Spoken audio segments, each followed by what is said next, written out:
Hello and welcome to Ranking Spankings, our tier list show where we take a band's discography and find out which are the best albums, which are the worst albums, and which are the just okay albums. This time around, we are looking at Green Day by popular demand, surprisingly, in the comments. So I have brought the resident Green Day expert here at UDS Music, one Matt Dobby. How you doing, Dobby? I am doing quite all right. It's a very warm day we're recording this on. It is a hot tamale if I ever saw one, but you are, I think it's fair to say, the biggest Green Day fan here at UDS by a sizable margin, I would probably say. Green Day are my favorite band. It is very much true. Yes, what? I've been both excited to do this and dreading doing it since since inception of the rankings series. Yeah, this is one that's been a long time coming, and I couldn't think of anyone else to do it with. So obviously you are by far and away the biggest Green Day fan. So it's sort of a caveat to say to start with, when we rank these, chances are, at least in your estimations, but probably in my estimations as well, because I am too a fan of Green Day.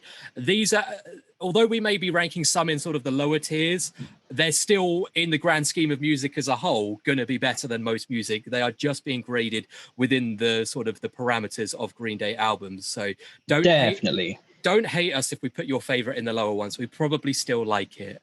I'm going out of my way to be as objective as I can. I'm going to try not to be too biased. And let's be clear. There's stuff here I don't like, and that will be going lower. There's stuff here I do like that will be going higher, and there's stuff here I don't like, but will probably sort of put in the middle because stuff needs to go there, really.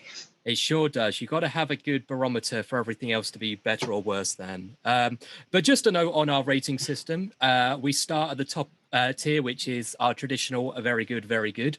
Then we go A, B, and C, very self-explanatory. And for D tier, we have Trey Uncool, named after famous drummer of Green Day, Trey Cool, who couldn't be here today because he's too cool for us. Anyway, should we get started, or is there anything else you would like to add before we get rolling? I think the best thing to do is just to get going, really. It's going to be a long one. Cool. Well, let's go back all the way 30 years in the past. Fucking hell, 30 years with... Is it 1039 or 1039? What's the actual title of this album? So there's several ways you can look at this. The one we're going to be ranking here based on what's on our tier maker is 1039 smoothed out slappy hours. The initial album itself, the first Green Day album itself, is actually called 39 Smooth and came out in 1989. Oh. And was preceded by two EPs, I believe, which were called Slappy and 10,000 Hours. I think it was 10,000 Hours. When Kerplunk and Dookie came out, they pushed the three together, and it became 10,039 Smoothed Out Slappy Hours. So if we were just ranking 39 Smooth, it would be the first 10 tracks of this. Gotcha. As it happens, we're ranking the whole thing, which is in some ways better. I think I remember reading interviews at one point where like some of the band members were saying, no, our first album was 39 Smooth and not particularly keen on this compilation, but hey, who cares? It's great. I mean, this is the only way I've heard this album. I wasn't aware that it was sort of a bit of a hodgepodge of everything they did pre Kerplunk. But what are your initial thoughts? Because this is definitely the rawest and the most sort of DIY that they are. Very early Green Day. This is Green Day sounding like everyone's first band in many ways, with a little bit more of a songwriting craft, shall we say? This is fine. It's good for what it is. It's fine. We don't have Trey Cool on the drums yet, so it's still not quite that full Green Day sound. This was John Kiffmeyer. There's some great stuff on it, like songs that I am very excited to see played live nowadays, like Going to Pass a Lake, where I've never seen them play the title track, which is called Green Day, but that's a song I really enjoy. If you include the two EPs, as we are, you've got Paper Lanterns, and their cover of Knowledge is also on this, and those are both very good things, very good songs to see live as well. It would be tough to say this is anything more than sort of mid-tier for Green Day. Equally, I think it's very harsh if you say it's bad Green Day, because it's really not. It's infant Green Day showing what they're capable of. Absolutely. I agree that everything that would become Green Day can be found here. It is just those rough edges that that they still had back then. But you can still hear the embryo of that traditional Green Day sound. I have to admit, this isn't an album I go back to frequently. I think it is sort of as you say, that sort of that rawness of it does make it a little bit less iconic than what would come. With that being said, I completely agree. I don't think it belongs in the lowest tier. I would say it's a healthy C, in my opinion. I would echo that. I think it goes into C very comfortably. It's not. A part of me is saying that because I know what we're going to be talking about later.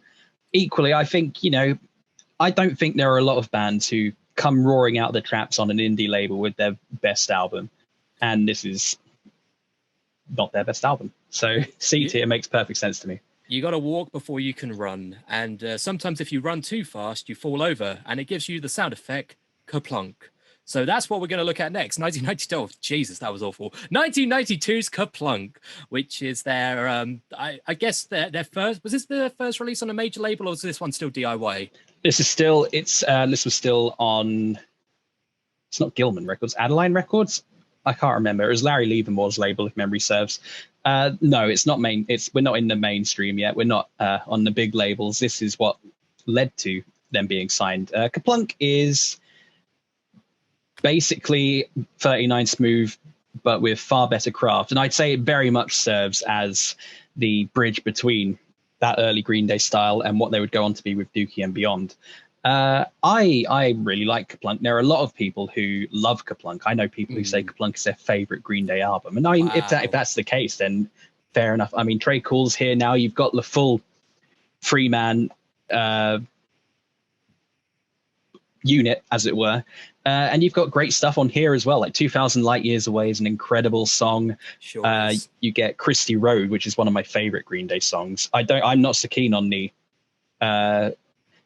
underproduced version, shall we say, version that's on this. I prefer, there was a version on a live album called Awesome as Fuck in 2011, which came out, which I adore. You've got Who Wrote Holden Caulfield, another great song.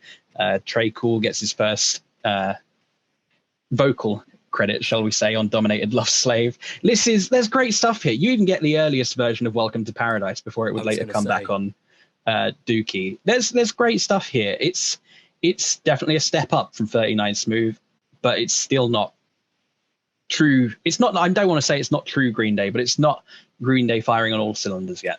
I was going to say this is definitely a step in the right direction. The songs that you mentioned, particularly 2000 Light Years, is an absolute bop. And to my shame, I've never seen Green Day live, but it's one of the songs I would most like to see live. With that being said, it's still an album where there's a lot of the track listing I couldn't read off verbatim. Which is not the case with some of their later albums, which is probably an indication it hasn't resonated as much as me. I'm saying B. I was going to say B as well. So there we go. We're starting on equal footing. We love to see a bit of consensus. It'd be interesting to see where we go next, because now we're really into the big leagues with 1994's Dookie, which if it wasn't Kerplunk, this is definitely their major label release, isn't it, or debut?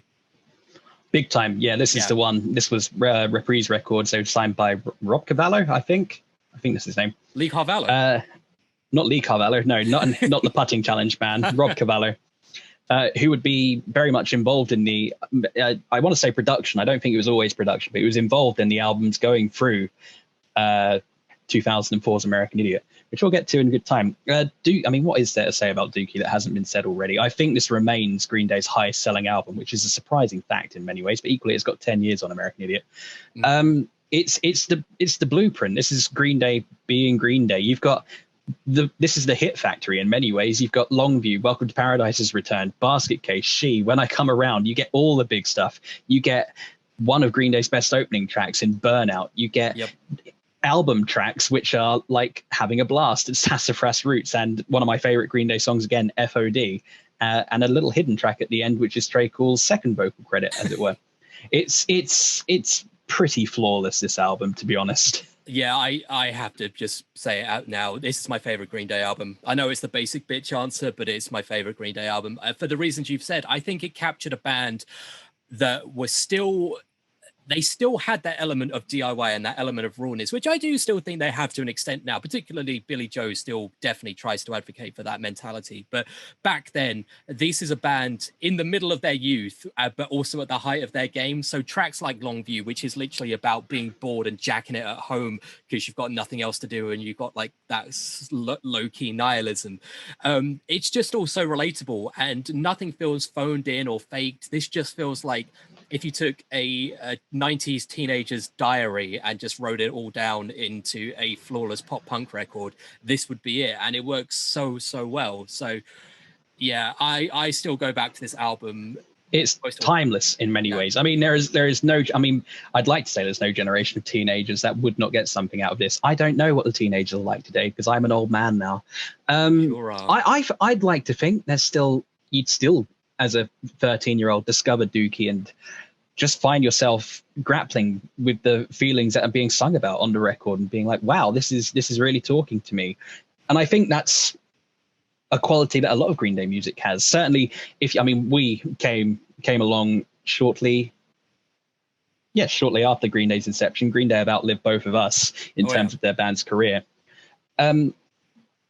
If you were growing up alongside Green Day, I think it would have resonated with you brilliantly. And if, like myself and you, I mean, I came into them, I think I really got into Green Day in 2006, might be 2007. But even then, I mean, I was discovering these things and listening to them and being like, wow, this is really hitting home with how I feel right now. Yeah, I mean, I was really lucky. My dad had this on cassette, and although he was obviously, he was in his mid-20s when this album dropped. It's still, very plausible that those themes in the album probably resonated for him then, and he kind of just passed the messages and the music down to me, which is real nice. I think we still have the cassette somewhere, so I have been listening to Green Day since probably I was in nappies, which is a weird old thing to think, but yeah, this is an album which I think if there was going to be sort of a Mount Rushmore of 90s music, I would say this would be up there with the likes of Nevermind. It'd be Nevermind. I'd have Dookie on there. I'd probably put Siamese Dream on there. Weezer, the Blue Album, or Pinkerton, or maybe as well. Maybe the Blue Album. I don't know. Do you want to give Weezer that much reverence? I mean, back in the 90s, maybe. I don't know. The problem, filling that fourth slot will always be difficult when it comes to talking about the 90s.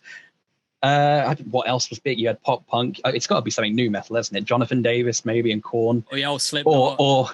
Or more likely people shout for Fred Durst, as much as I'd protest that. Well, it is always about the Nookie. Last thing on Dookie before I give my rating, probably the best Green Day album artwork as well, in my opinion. I love the comic book style with this one. I know there are more iconic and arguably more simple ones that are just as effective, but it's just something about the hand-drawn illustration style of this that just really suckers me in, so I love it. I think I'd agree. I was about to make an argument for Insomniac maybe, but that was mostly based on the vinyl, which has far more artwork to it, but I think Dookie's probably the correct choice. Very good, very good. Well, it sounds like we're veering towards very good, very good. Do you have any disagreement with that? No. This is one of the best Green Day albums, no doubt about it.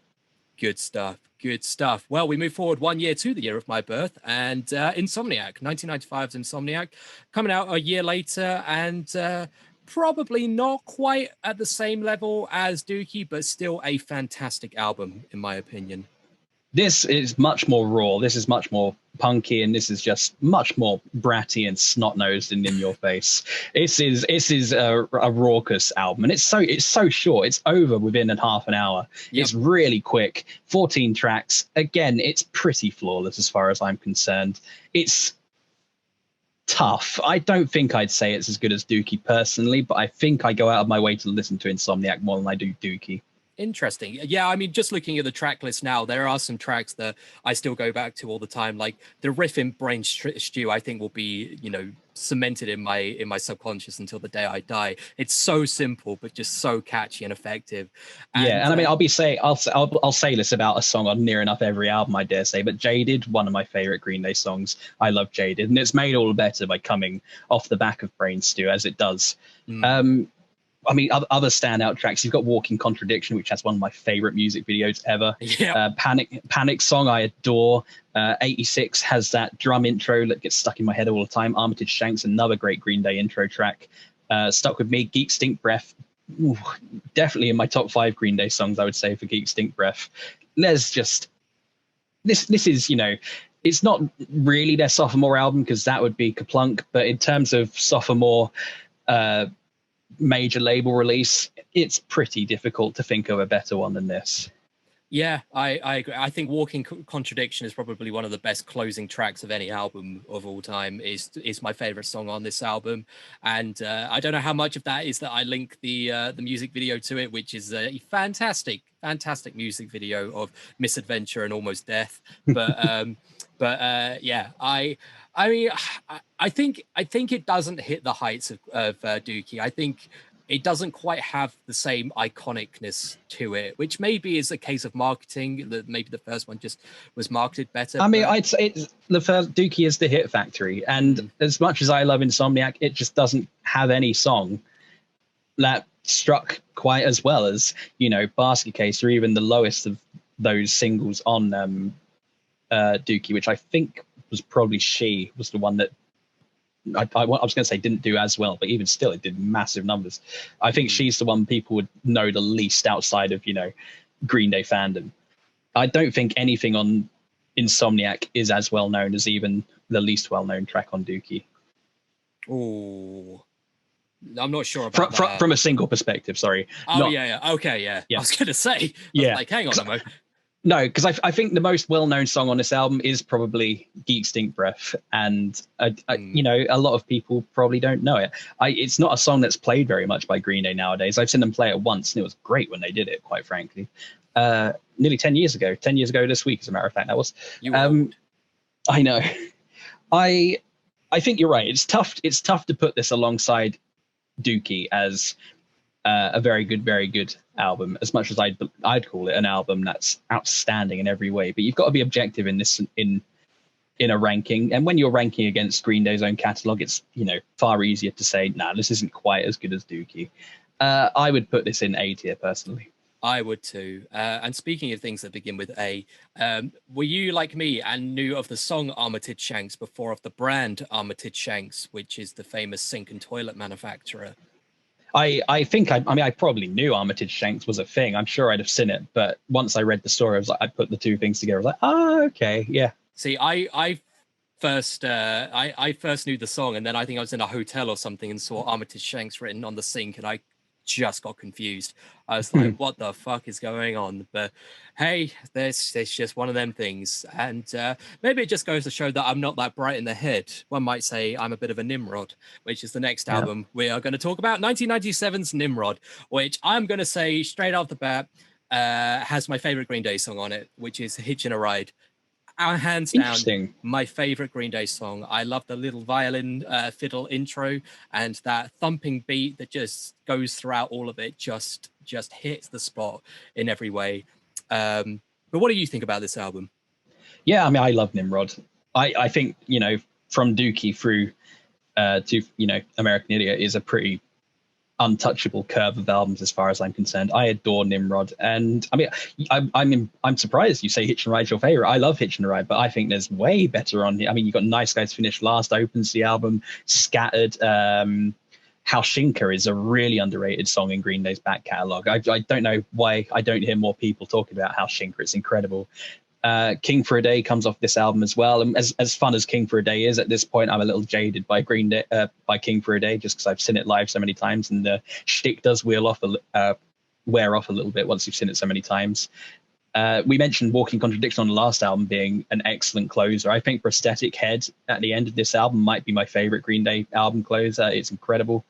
Of course, you'd be remiss not to mention Good Riddance, Time of Your Life is on this album as well. Again, it's a song that the appeal has worn off a little bit to me nowadays, but even still, you can't deny it, really. It's so simple, and yet it's so effective. And I mean, I barely touched on half the album there. There's so much on this album. And it was effectively, I mean, people like to call it Green Day's experimental album, and in many ways it is. There's so many different varieties, and yet each of them still feels very Green Day.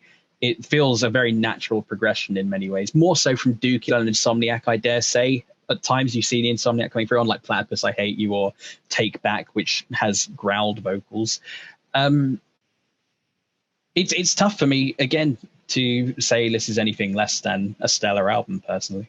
Yeah, I mean, it's difficult because although Hitchin' a Ride is my favorite Green Day song, and I would be remiss not to mention that this is my good lady's favorite Green Day album, straight, you know, without question. I think objectively there's more better songs on Insomniac than there is on Nimrod.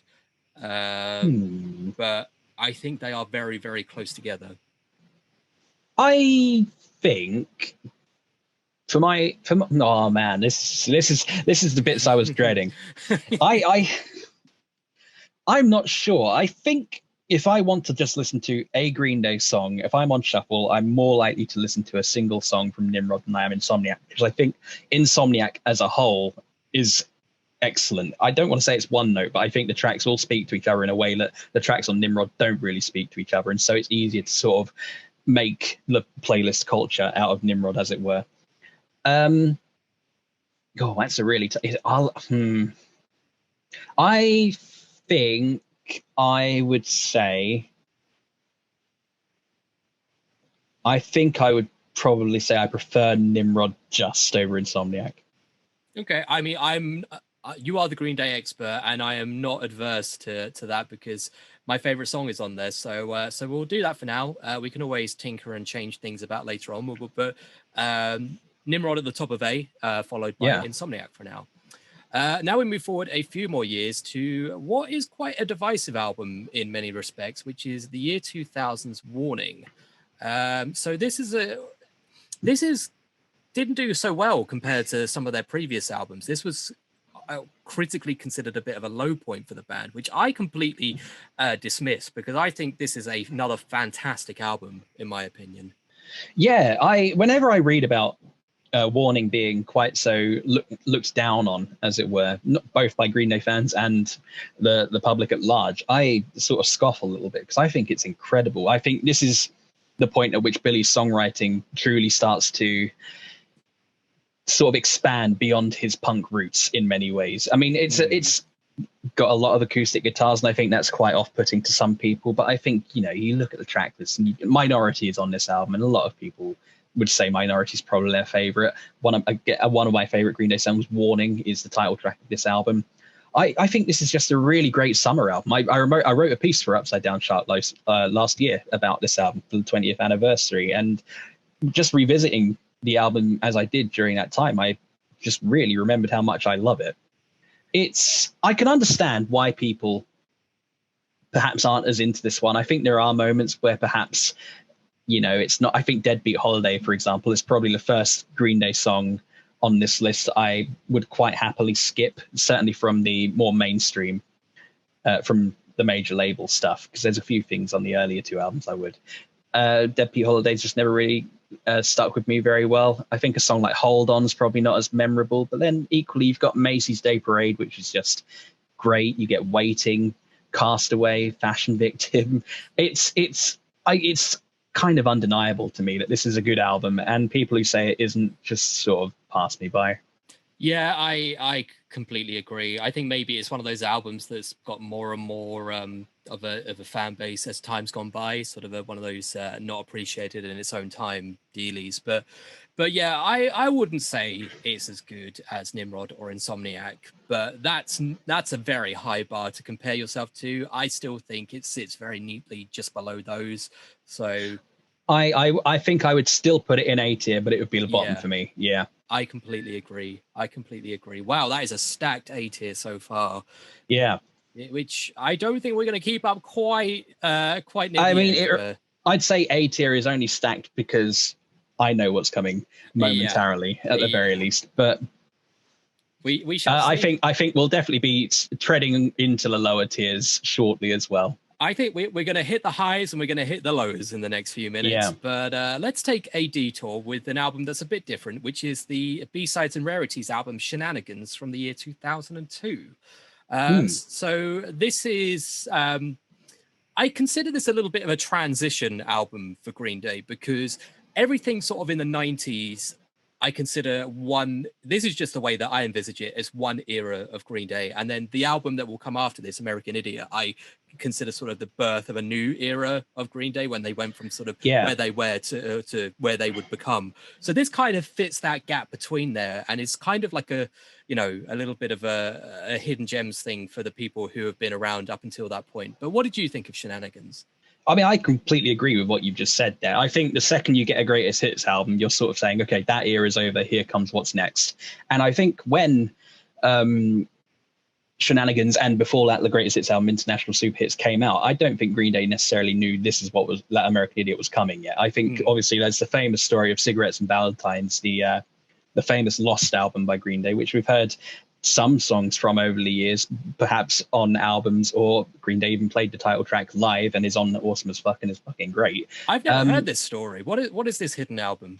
So they were, after Warning, they were working on an album called Cigarettes and Valentines, which was by all accounts going to be more punky than Warning had been, sort of in the realms of Nimrod again, by all accounts.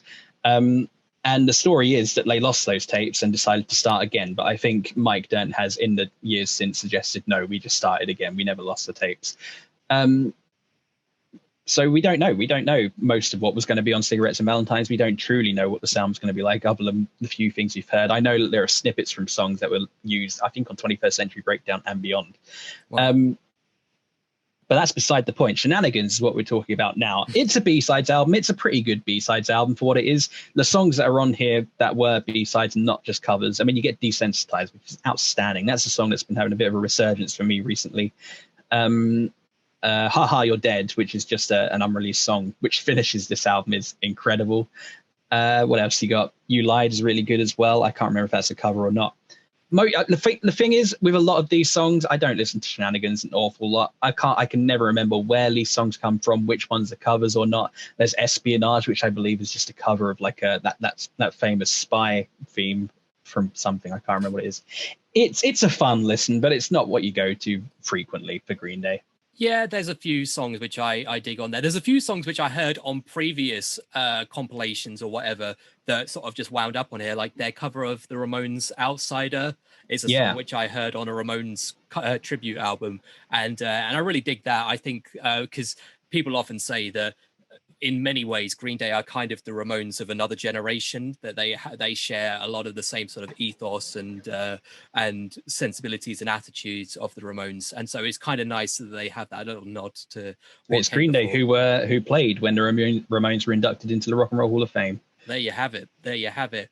But like you say as well, it's still a B-sides and rarities album. So there's always going to be a reason why these songs never quite made it onto the real fully fledged studio albums. But it's still good. It's still a good time. I wouldn't want to put it any lower than the bottom of B, to be honest. I was thinking high C, but I'm okay with bottom of B. No. Let's do that so that we've got a little bit more of a more blah blah blah, a little bit more of a good spread. So I think around that bit is good. But now we get into the meaty territory with 2004's American Idiot, an album that came and went and no one ever talked about it again. Didn't make a dent in pop culture whatsoever. No, I kid. This is one of the most iconic albums of the 21st century, hands down, without question. Very few bands get a resurgence in the vein of Green Day and American Idiot. This is, Green Day were very much on the decline, and then here they were making a statement that I don't think many people thought they were capable of doing. I don't even think Green Day thought they were capable of making this statement until they were making the album. A lot of people want to call this political. Sure, there's moments of political, but realistically, what American Idiot is a story about growing up and not really wanting to, and sort of the struggle as you make your way through doing that. Again, this is an album much like Dookie. What is there to say about American Idiot that hasn't already been said? I mean, just to spunk it right now, this is my favorite album altogether. You know what I mean? There's, while Green Day is still very, very visible in what is here, there is an epicness to what's going on throughout the runtime of this. And let's be clear as well. There are moments that, don't stand out as much. A song like Extraordinary Girl, as much as I love it, it's kind of flounders amongst your Jesus of Suburbias and your St. Jimmy's and your Holidays, and yet still it's part of the coherence of that story. I mean, this is an album that's gone on to be turned into a Broadway show because it is so visceral in what it does. It's, again, it's just something. It's an album that I've outlived, and yet I can't imagine what music was like before it in many ways. Wow, that is some acclaim. Yeah, this is a difficult one for me because I think there was a long time where we were all kind of at the right age that this album, regardless if you were like 10, 15, 20 or whatever, everyone had exposure to this album. And I think for many years, it kind of got oversaturated for me, where at least the singles were played so much that on like Kerrang and Scuzz and the other music channels here in the UK, I kind of ended up skipping them. And probably unfairly, and to the point that even now, if I was going to revisit a Green Day album, the four that we've put above them, maybe not Warning, but definitely Dookie, Nimrod, and Insomniac, I would probably listen to them before I listen to American Idiot. However, I cannot deny that in terms of cultural impact, ambition, and songwriting, this is their best album. Yeah. It's not my favorite, but it is their best. Like, you only have to look at Jesus of Suburbia, which is effectively a punk prog song because of the avenues and the tangents that it goes down, but still manages to be tight and well crafted. And it's almost like a different band made this album. It's hard to believe that the same three fellas that made something that is still very well made as Dookie, but something as puerile and as a bit like, you know, dick jokey as Dookie managed to make something like this.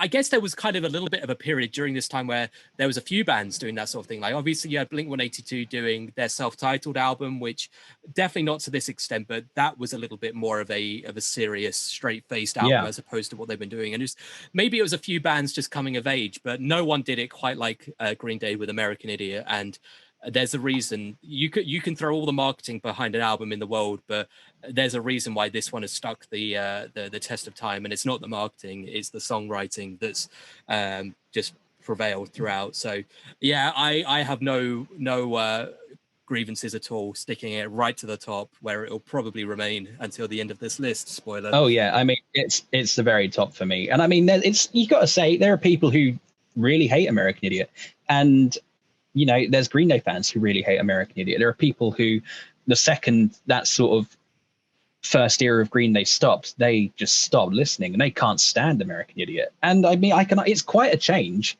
for a band who were just doing their pop punky stuff and having a good old time. There's people who are like, oh, I don't want politics in my music. And again, I would never say American Idiot is that political an album, to be honest. But anyone will take any excuse.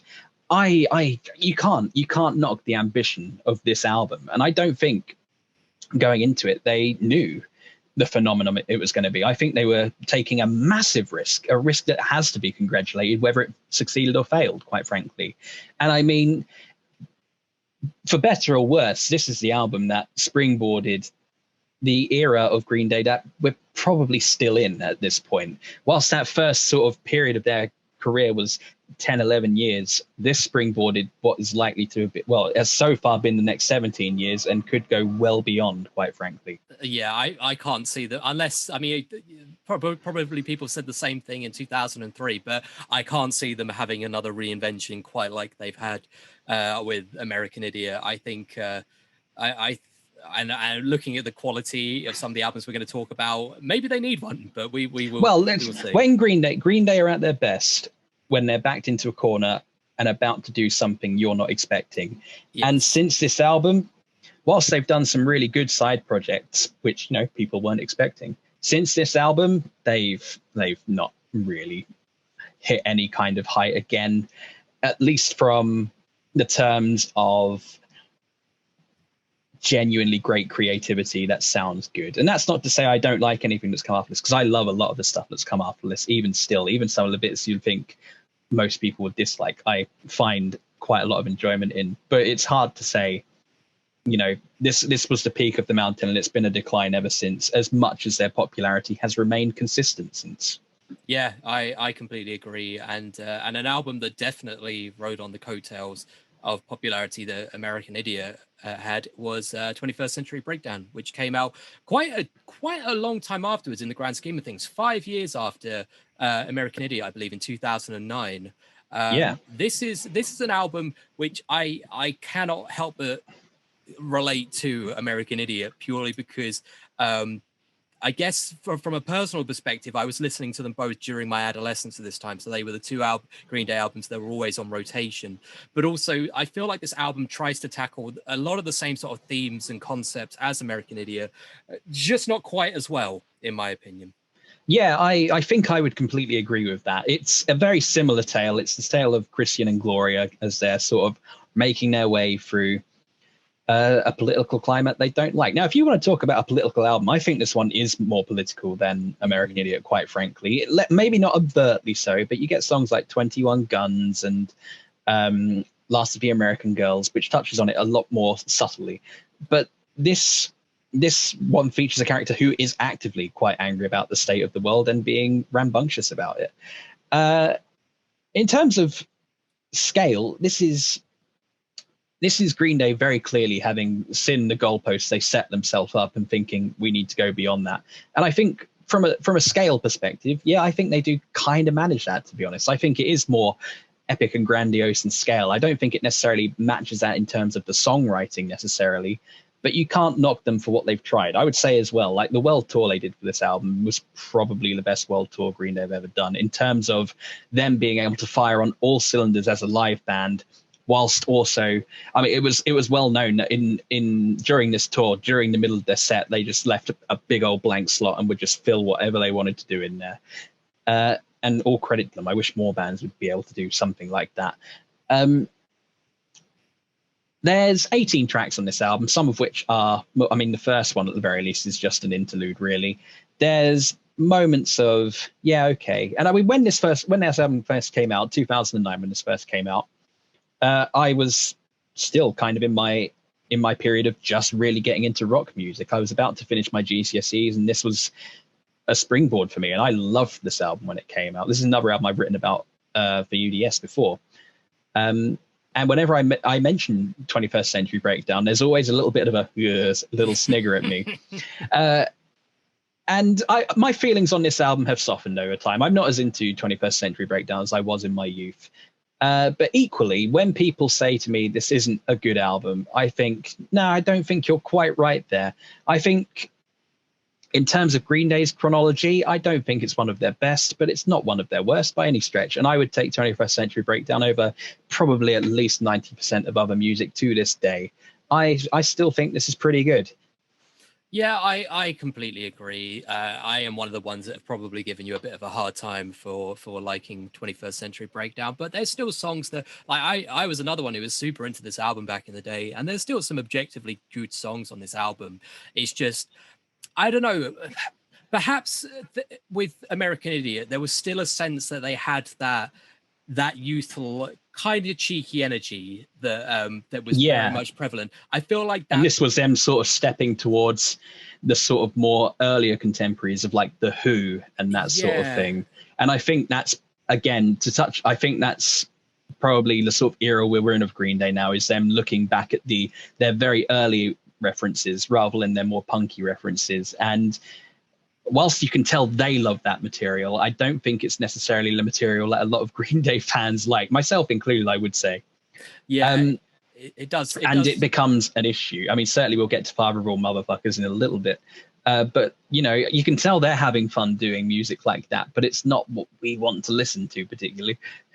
Yeah, it's a difficult one because naturally, if you don't like your own music or if you're not creatively fulfilled yourself, then you are effectively phoning it in. And I would rather a band take risks and evolve, excuse me, rather than recycle the same old material time and time again. Like I wouldn't want 11 Dookies all in a row, because then you have newfound glory. There, I said. Yeah. But yeah, I just think this is an album that, at least in hindsight, doesn't hit the mark for me quite as much, and I would be hesitant to put it any higher than a B. I was going to say high B for me. Punk, you reckon? Yeah, above Kerplunk, I would put it. Okay, let's put it there for now and move forward to another bit of a weird one with the 2012 trilogy of albums, Uno, Dos, and Tre. We're going to do these all individually because they're in effect, very unique albums in their own little Yeah. ways. So let's start with Uno, which has Billy Joe's lovely, handsome face on there. What do you think of Uno? So a little bit of background when it comes to the trilogy. I remember when it was announced they were working on 3 albums as a follow-up to 21st Century Breakdown. The excitement I got from it, because it was around this time that Green Day started to sort of deal with social media, and it was still social media still in its relative infancy, and so it was all very exciting, just like, oh, little tweets, little snippets, blah blah. And there was a video in which Billy Joe had been filmed saying, "So at what point are we going to tell them that we're working on 3 albums?" And to my ears, that was wow, okay. Looking back on the trilogy nowadays, I mean, obviously, not long after Uno came out, or it might have been just before Uno came out, it became very clear that Billy Joe was having issues in regards to alcohol and substance abuse. And so looking back on the trilogy now, I do wonder how much of it, how different it would be had that not been the case. I mean, before this came out, I went to Reading Festival for the first time in 2012, just before this came out, and Green Day, of course, played a secret set there, and I thought it was such fun. But it was clear that Billy was off his head, quite frankly, at 11 in the morning when they were playing. Uno then is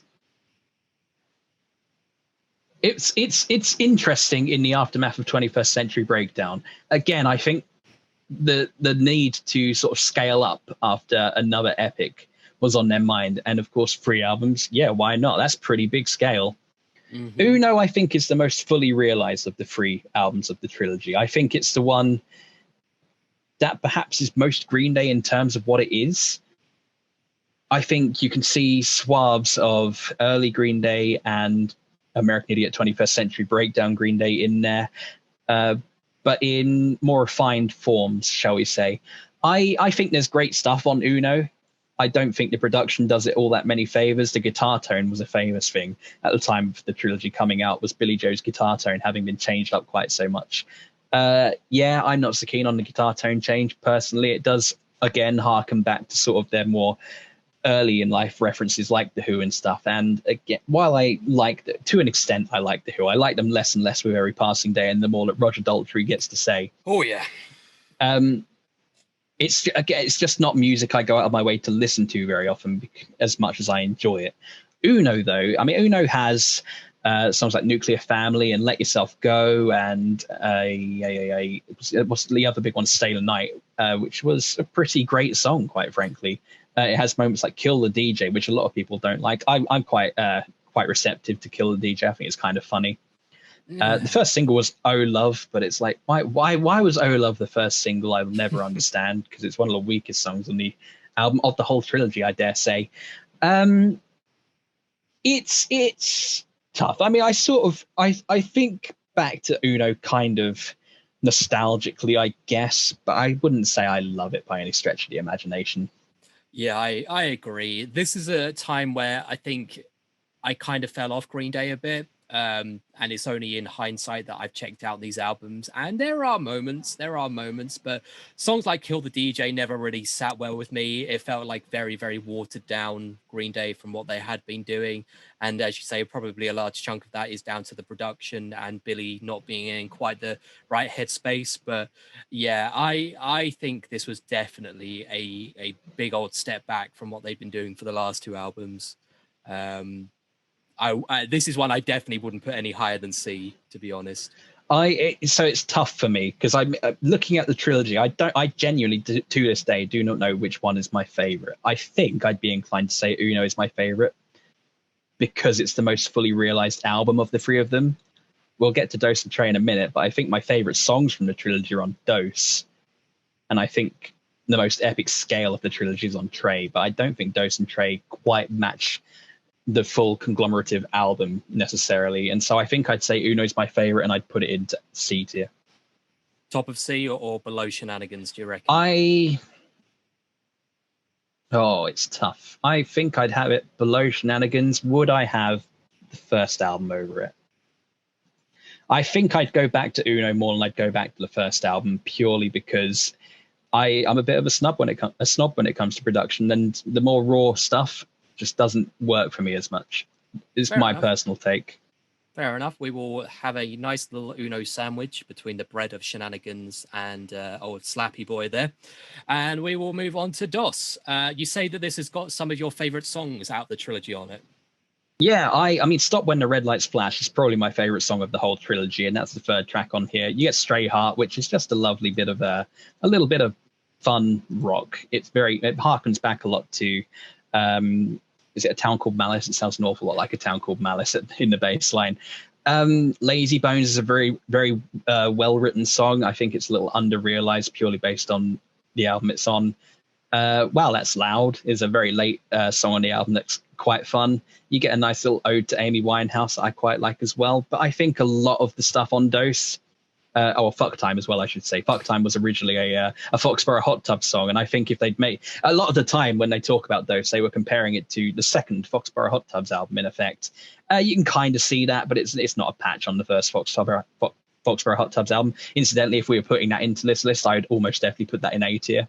Yep, I would agree. I don't think Dose is a very well realized album, to be honest. I think it's got great tracks, but for the most part, it's very forgettable. I forgot to mention Lady Cobra is another song I quite enjoy in this album, but then that segues into Nightlife, which is one of the most abhorrent things Green Day have ever done, quite frankly. I would likely put Dose very, very low, personally. Trey uncool? Trey uncool for me for Dose. Have you got thoughts on Dose? It's an album which has completely sort of, passed me by. I have listened to it, but there's very little of it that I find memorable. If it was a Foxborough Hot Tub song, maybe with that packaging and that mindset, I might have liked it or given it a bit more time. But I think as a Green Day album, it's not for me. It's very disappointing. But will they salvage it with Trey? What do you think of Trey? Trey's a difficult one because for a long time I did think Trey was my favorite.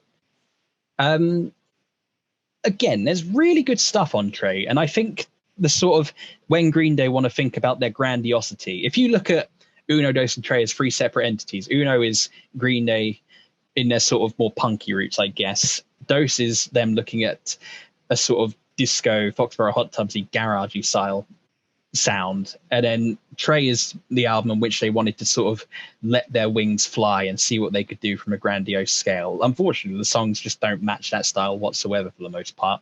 I think a song like Brutal Love is probably one of the best Green Day songs ever written, but I don't think by being placed on Trey and having the production style it does, it is allowed to shine in that way. I remember on the Trilogy tour, it was at times the song they were ending with, like foregoing God Riddance altogether and ending with Brutal Love. And I mean, it was an emotional moment all the time, quite frankly, especially considering Billy had just come out of rehab and just hearing him sing that song. There's some good, like X Kid's a really fun little song. It's nothing outstanding, but it's good fun. 8th Avenue Serenade I always really liked. You get 99 Revolutions, which Billy Joe has cited as being one of his favorite songs he's ever written. That's overtly political in many ways, but people didn't really complain about that. It's good. That's a good little pop punk song. Dirty Rotten Bastards is effectively, Green Day thinking, hey, we've written a few of these songs with several movements in them. Let's do another one. And I mean, at the time, I adored it. Nowadays, I sort of cringe when I listen to it at moments, but it's still pretty great. But I just don't. I think again, you've got moments on this album that are just very unmemorable. Like Amanda and Sex, Drugs, and Violence is one of my least favorite Green Day songs altogether. I hate it. It's perhaps more fully realized than Dose, but it's still not an outstanding album. It's got good moments, but it's a pretty lackluster effort. Top of Trey Uncool, you reckon? Yeah, that's where I'd put it. Okay, again, it's an album which I don't have a lot of memory or affinity for, so I am happy to defer to your expertise. But now for an unusual album, because it's the album that kind of half brought me back around to Green Day, and that is 2016's Revolution Radio, which is an album that I have a weirdly soft spot for, even though it's not that good. I really, really like tracks like Bang Bang, and because I thought it brought back some of that energy that I thought had been lacking for a while, and it felt like they were trying to recapture some of their punkish roots. But what did you think of Revolution Radio? I think Revolution Radio is in effect like a very watered down version of American Idiot. It doesn't have the story, but that sort of American Idiot sound is definitely being harkened back to. And I think it's very much Green Day knowing they've just put out the trilogy. Here's what we need to try and do. I think if they were trying to sort of kick off a round of maybe nostalgia or maybe even a third era, this is what they were trying to do with it. I don't think it works particularly well at doing so. I remember when this album first came out being very sour on it. I mean, Bang Bang was incredible. When Bang Bang came out, I thought, this is perfect. This is what I want Green Day to be doing. Then the title track Revolution Radio came out. Yes, more of this. Here we go. Here we go. We're getting something good again. The rest of the album just kind of falls flat in many ways. You get there's great Say Goodbye. The fourth track I think is really good. Young Blood, which is a very bouncy song about Billy's love of his wife Adrian, I think is incredible as well. There's great stuff on here, so yeah, I can't fault it for the most part. There was a generation of new Green Day fans who think this is the best album Green Day have ever done. Quite honestly, I know I've met some of these people. They're wrong. Yeah, I was going to say, did you punish them as they should be? Because I would never punish them for it. Because, like, the thing is, you know, they're still getting into Green Day, and I can see if you've not heard this sort of music before, and Revolution Radio is the first time you hear it, I can understand why you would love it quite so much. As I would never want to be someone who says the old stuff's the best. Unfortunately, when it comes to Green Day, I sort of look at that career and think, yeah, it probably is. Yeah. I think Revolution Radio, like you, I have a bit of a soft spot for it, but I don't think I necessarily have as big a one as you do. I think the moments where it's great, it really does come across as great, like Bang Bang, Revolution Radio. Still Breathing's a really weird song because I think it's a really well written song, but the auto-tune on Billy Joe's voice in that just really grinds my gears a little bit. And I mean, again, in this latter portion of Green Day's career, the auto-tune has become very, very clear. I think until from the trilogy onwards, it's been present. And I mean, during the trilogy, maybe it's because he was struggling to sing because of what he was going through. But yeah, it's an unfortunate part of Green Day's career nowadays is the auto-tune on Billy's voice. The latter half of this, once Youngblood finishes, you get Too Dumb to Die in Troubled Times and Forever Now. And I don't like Forever Now is a song a lot of people were saying was their favorite when the album came out. I don't think it really succeeds in what it's trying to do. I think Too Dumb to Die in Troubled Times are really lackluster. There's a song called Outlaws, which is basically about Billy and Mike's friendship, which I think it's a noble attempt, but I don't think it really hits the way I'd like it to. It's middling at best, this album, I dare say. That's fair.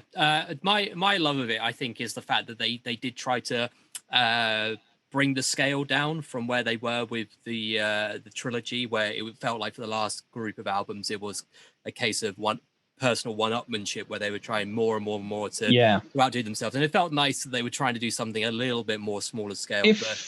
If this was the groove they'd set themselves into for the rest of their career, I'd have been okay with that, quite honestly. Yeah, I don't need loads of new Green Day songs I love. A single track like Bang Bang and Revolution Radio, a couple tracks on an album's all I need at this point to put into a show just to keep it. I mean, I don't even need a Green Day show to be kept interesting, quite frankly. They've got plenty they could be playing. If this was the groove they'd set themselves into, I'd have been okay with that. There was between this and the most recent album, there was a side project called The Long Shot that Billy Joe did with a few people, which was really good. If they'd gone into that sort of direction as well, I'd have loved it. But they didn't. We'll get to that in a minute. Where would you place Revolution Radio? Oh, that is a tough one. I think somewhere around low B, high C for me. I think it's definitely a step up, but it's still a step up from quite a trough as opposed to a peak. So I think we're on the right trajectory back up, but we're still not anywhere near where we were. So where would you say? I was thinking high C. I don't know if I could make the jump to low B.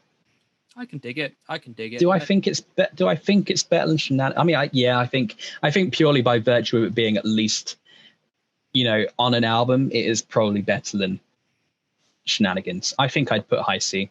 Let's do that for now then, and move on to the last, or to date, the most recent full-length Green Day studio album, which is very rudely titled Father of All Motherfuckers. Came out last year, if memory serves correctly. Yep. And is, I mean, the title is quite, expletive, but does it go off with a bang? Again, to a little bit of background, when this was announced, the album was announced the same day as the Hella Mega Tour, which we're still yet to go to at this point in time. 2 years later. 2 years later in the UK. If you're in the States, apparently you're going to get to go this summer. Lucky you. This was when this came. The first track that came out was the title track, Father of All Motherfuckers, and just hearing that as a title, I was like, oh fuck yeah, come on then. And I really loved the title track to this album. I thought it was great. Having seen Billy in videos do it live, the vocal styling's probably not the best choice there, Billy, but okay. There's not a lot to be said about this album, to be honest. It's over very quickly, so it's not particularly offensive. I don't think there's anything amazing about Father of All Motherfuckers, but equally, I don't think there's anything outright awful about Father of All Motherfuckers necessarily. When it's good, it's pretty good. Like Father of All Motherfuckers, the title track, Fire Ready Aim, I really like. It's been in my playlist ever since it came out. The final track called Graffitier is, I think, something that would have fit on Trey incredibly well. Would probably been the best song on Trey in many ways. But this is sort of this doesn't even feel like Green Day by the numbers. This feels like Green Day wanting to echo a sentiment from a time that they loved, kind of failing to do that, and instead making music for car adverts. That's so sad. That's so sad. It doesn't live up to the name or the artwork, which it's very annoyingly referencing.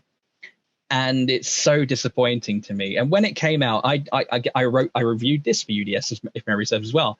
And I really, really struggled to write a very sort of unbiased, down the middle review of it. And it's my opinion on the album has only soured more and more as time's gone on.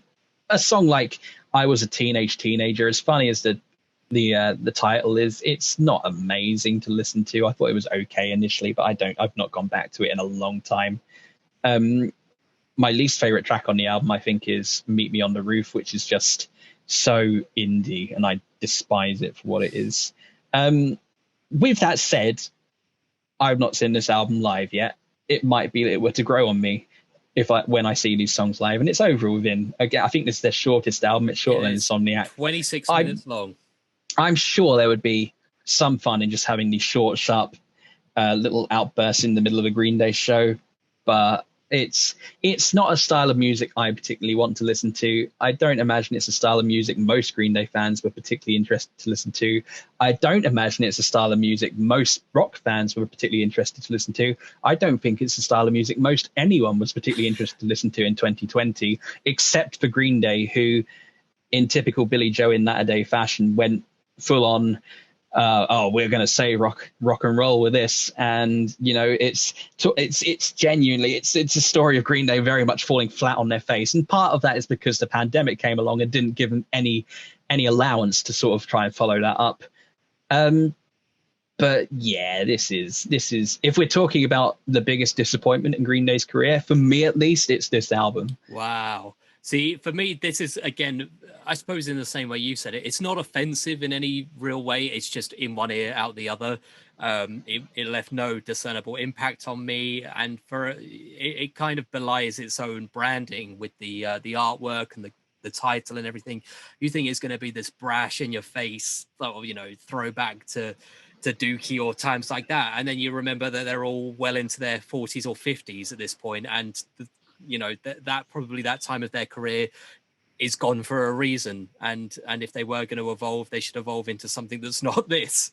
Yeah, I mean, if this is the blueprint for what's to come for Green Day, and I really hope it's not, and I don't think it will be, purely because it did poorly. then sign me out of it. If we get another one of these albums, then that's kind of my interest in any future Green Day music done. And it's such a shame because Green Day side projects to this day remain very interesting. I mentioned The Long Shot, which I thought was a really good album. The Network came back out of nowhere towards the end of last year and released one of my favorite albums of the year. So I mean, Frank, luckily I can say the most recent album that Green Day members released isn't bad. I think it's quite exceptional, to be honest, because the Network's second album was great. Billy Joe released the No Fun Mondays album as well. Yeah, the cover album. I mean, that's kind of it was kind of fun, but I mean, if I want to listen to most of the songs that are on that album, I'm not going to go and listen to Billy Joe's version. I've not actually listened to that album since it came out, quite frankly. No. Yeah, do I think this is the worst Green Day album? I mean, it's tough to say it is. Like we say, there's nothing offensive about it, but equally, I'm in no hurry to listen to it again. And the songs that I have continued to listen to from it, as much as I enjoy them, they're nothing great, to be honest. Fair enough. I mean, if we want to stick it right down at the bottom, that is where it shall go. I think I would go to both Dose and Trey over Father of All Motherfuckers if I wanted to listen to more Green Day, and so I would put this right at the bottom. It is there. And with that one, we have done. So let's take a look back and see if there's anything that we might want to tinker around. So starting at the bottom, we have Father of All Motherfuckers. Then Dose and Trey make up the lowest Trey Uncool tier. Then for C, we have 1039, Uno, Shenanigans, and Revolution Radio. B, we have Kerplunk and 21st Century Breakdown. A, we have Warning, Insomniac, Nimrod at the top. And then finally, in very good, we have Dookie. And right at the tippy top, American Idiot. What do you think of the list? Is there anything you would tinker, anything you would change, or are you pretty happy with how things are now? I'm pretty happy with that. I think if there was one thing I was gonna sort of maybe swap around, it would be bumping Revolution Radio. But I'm still not convinced it's enough for a B for me from Revolution Radio. Yeah, I think it's very much on that borderline. I think in my own personal list, I would put Dookie ahead of American Idiot, but that is purely based on personal taste as opposed to objective craftsmanship. That I think American Idiot undeniably takes the top spot. But yeah, I think for Green Day fans of our age, I think we've put together a very convincing list, and I'm sure there are people who've gotten into Green Day in more recent years who are going to look at what we've done here and think we're monsters. And I'm here to tell you, if that's what you think, you've not listened to the old stuff enough. You're a monster. Yeah, I agree. I think it's another weird one. It's a bit like Weezer, where it's kind of all over the place. Naturally, some of the more iconic ones in their early career are near the top, but there's still those spikes like American Idiot and 21st Century Breakdown that came way into their career, 20 plus years after they first debuted, that still managed to get really high spaces. So there is still hope they could do more, and I will always have one eye cast on Green Day's releases because I'm always excited and intrigued to see what they've got going on. But come on, boys, pull it out and do a good album for once, please. I'm sure. I've got confidence that I think if Green Day were to really sit down and try and make a Green Day album rather than something else, they could do it. But I think in many ways they're not really sure what Green Day is at this point. And I think as much as I love it, American Idiot is partly to blame for that. Yeah, I think so. I think it was a watershed moment where they kind of became so successful they made a rod for their own back. And once you've done that, what can you do? It's happened with other bands in the past where they've never been able to shake the legacy of their one true iconic album. But hey, it's better than what most of us do, and I am still thoroughly looking forward to seeing them next year or whenever it may be for the Hella Mega Tour. First time seeing them, looking forward to seeing the classics and some of the newer ones to see how they stack up in a live environment, because as you quite rightly said, they can bring a whole new value and side to a song that perhaps doesn't quite resonate on LP, but really comes to its own in a live setting. Definitely. I'll be interested to see how much of Father of All Motherfuckers makes it into the show, having then been 2.5 years between it coming out. I mean, the set lists for the American shows are going to be visible to us in the very near future, I'll definitely be having a look at those with very bated eyes. I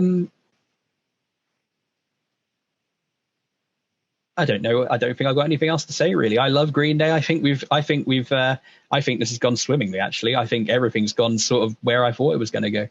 Very good. Very good. I'm glad to hear it. And we hope we've done my 2 favorite bands on here now. We've just got the rest of the top 5 to fill out. Wait, what were the other 3?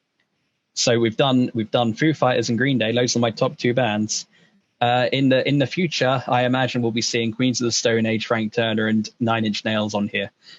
Oh, they are 3 that I would be happy to do. And Nine Inch Nails will be difficult. That will, because Trinity Boy goes all over the place with some of his music. That is a hard thing to rank, but I'm sure we're up to the task. And for anyone at home, hopefully you will subscribe to join us for more rankings in future. If there's another band you'd like us to check out the discography of, let us know. This one, although we were probably going to do Green Day at some point anyway, this was a fan submission in terms of suggesting this. So thank you very much. And we will be happy to check out some of your favorite artists as well, because sometimes it's nice to go in blind with someone that you don't have a lot of personal affinity for and can look up with a more of a objective eye. But I think this has been a fun one. I think I agree with you that we've hit the nail right on the head with a lot of these. And looking forward to next time. Thank you very much, Dobby, for joining me. It's been a pleasure. It's been everything. It's been 1 week since you looked at me, cocked chair to the side, and said I'm angry. I'm angry.